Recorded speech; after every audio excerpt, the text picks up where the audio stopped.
I am standing in enemy territory. All around me, I am surrounded by things that I have been taught to hate since childhood. There's people and noise and lights and activity and smells, and I feel something burbling up inside of me. And this feeling is, I think I kind of love it here. And I realize that if that's what's happening, this is a love that could tear me apart. When you're born in Chicago, as I was, you learn a few things very early in life, about the time you learn to walk. You learn that if it's not on a poppy seed bun and dressed with a dill pickle spear, chopped tomatoes, diced white onions, yellow mustard, and celery salt, it is not a Chicago dog. You learn that if you live south of the Loop, you root for the White Sox. And if you live north of the Loop, you are correct and root for the Cubs. And you learn to hate New York City.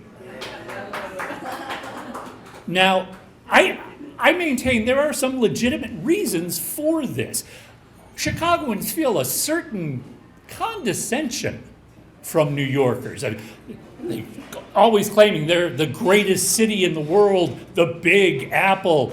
And it was a New Yorker who gave Chicago the moniker, the second city. They're always talking about this reverence for the Empire State Building. Hi, excuse me, Sears Tower, tallest building in the country, heard of it? So there were reasons I didn't love New York. When I turned 12, the year I turned 12, my love for my hometown got overlaid with longing. My parents moved us out to this area, and I felt horrible. I'd been ripped away from my roots. And so I did anything that I could to cling on to my identity as a Chicagoan. And a part of that was hardening my heart even further toward New York City. And I swore that if I had any say in the matter, I would never set foot in that city in my life. And then one summer weekend in 1989, I didn't have a say in the matter. My friend Jim had called me up a few weeks earlier. Hey, what are you doing the weekend of the 23rd? I think the weekend's clear. Why? What's up? Pack a bag. Be prepared to be out of town for a couple of days. We are going on a trip. Oh, that sounds amazing. Where are we going? I'll let you know on the way. So the day comes, we go to Union Station, and he hands me my train ticket. Penn Station, New York City. What the hell, man? You know how I feel about New York. What is this? Calm down. I guarantee you are going to have fun. You tricked me. You'll thank me. So we get on the train, and I'm fuming slightly. But I realize, he's gone to all this trouble to plan this out, and we're going to go have this trip. He must have rented a hotel room. And I decide I can set aside my animosity for 2 days and enjoy myself up here with my friend. So we get to Penn Station, go across the street to check into the hotel, and as soon as we walk into the lobby, I know why we're there. There are banners and signs. It's a Star Trek convention. And my mood brightens immediately. Go up to our room, throw our bags on our beds, and Jim says, we're heading out on the streets. So we head outside, and the first thing he does is navigate us over to a food cart. And he buys us 2 fully dressed New York hot dogs. So what do you think? It's not bad. It's not a Chicago dog. It's pretty good. It was delicious. We start walking north, and very shortly I find myself taking my first steps into Times Square. And I am hit by this rush of humanity, people moving in this strange cloud like birds, and the sounds and the lights and the billboards and the activity. There is this energy. It's palpable. It is undeniable. And it's kind of like an energy I've felt in downtown Chicago. Not the same, but just as potent.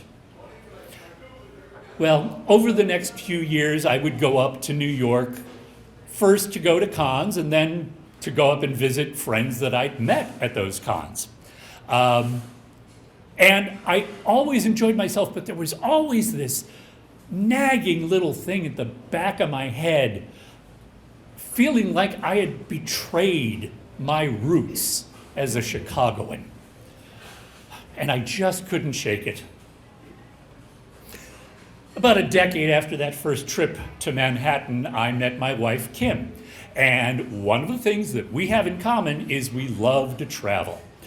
More to the point, we love to go to great hotels, which both cities have a plethora of. So in the first few years of our relationship, we took several trips up to New York, a couple of trips out to Chicago.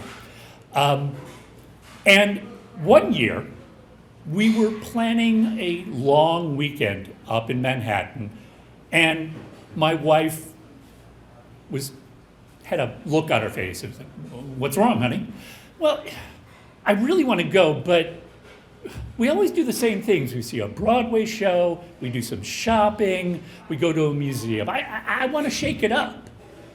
"Okay, well, what do you want to do?"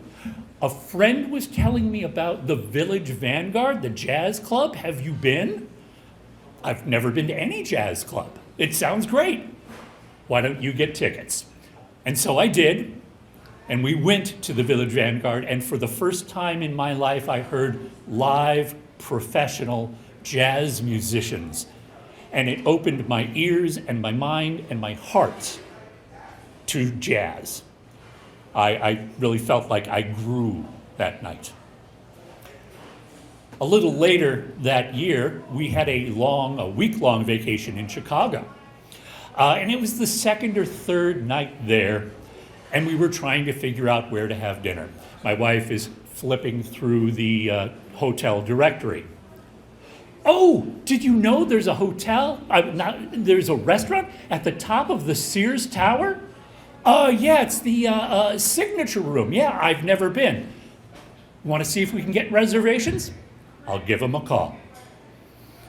And so that night, sitting there on the 95th floor, sharing a bottle of wine with my wife, looking out down on the lights of the city and out to the suburbs,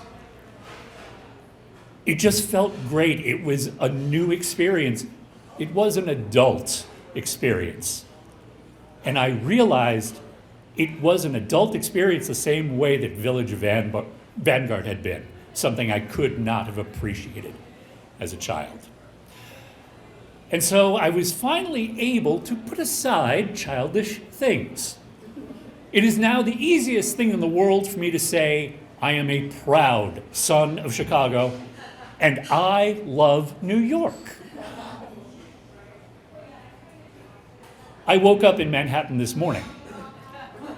I just spent 2 days with Jim and his wife as they introduced their 2 young children to New York City for the first time. And it was an incredibly special moment to be holding the hand of this little 4-year-old girl who calls me Uncle Jack, and get to share with her her first steps in New York City. Thanks.